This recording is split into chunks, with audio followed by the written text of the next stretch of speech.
Hello to everyone. I'm going to tell you an Irish adventure. So, pay attention.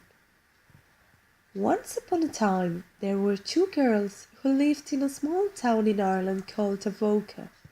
Eimear, the older one, was awesome finding clues, and she discovered easily the secret paths that allowed them to find great treasures. Sara was the best climber, and she was responsible for making any jigsaw that came their way. Around the small town there were lots of mountain paths where they lived out their enjoyable adventures. The girls took advantage of any free time to go on a trip and explore the woods. One beautiful spring day they prepared their bags with their compasses, their binoculars, their maps, something to eat, and a bottle of water, and left to face a new challenge.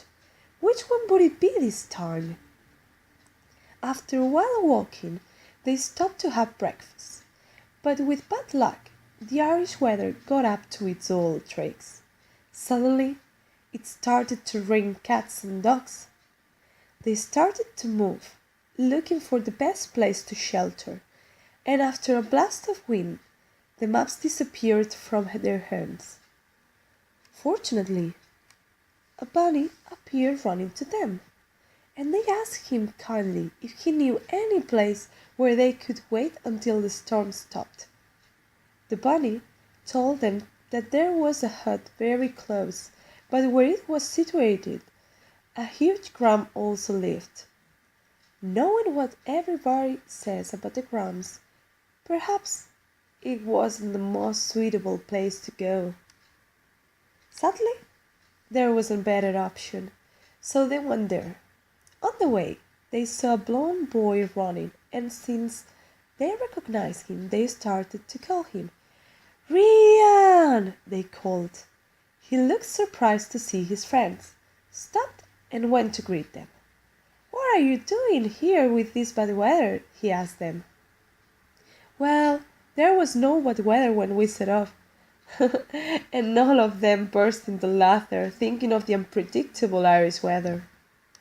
Rían said that Elise, his sister, left some hours ago, and she wasn't back yet. Since he was really concerned, he left in search of her.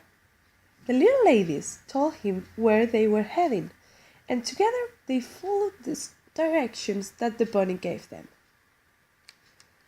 When they arrived in the garden of the hut, the first thing they heard was Elise screaming at the Grum during what seemed to be a fight. "No! Set me free! You won't control me!" she shouted.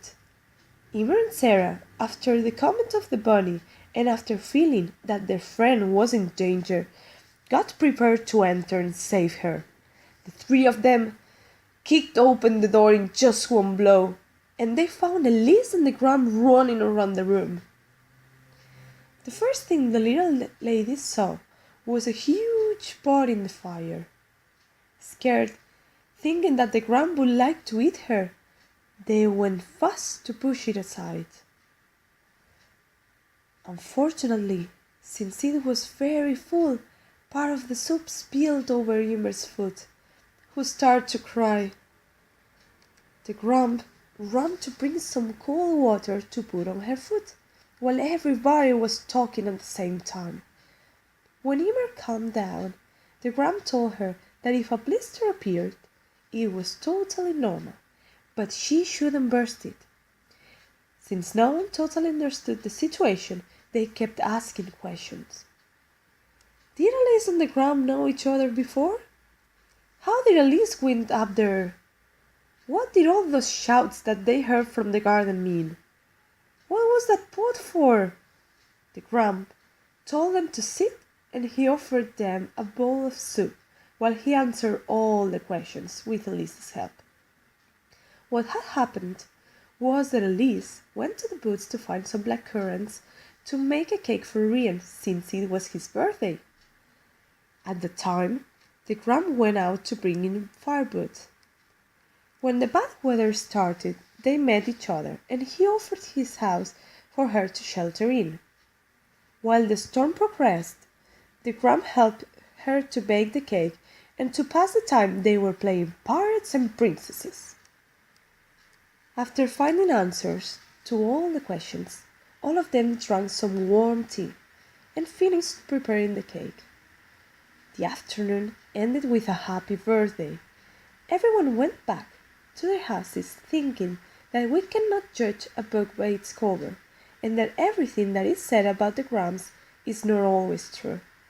Let's get to know those who seem different to us and give them an opportunity, because they can provide us with thousands of new ideas.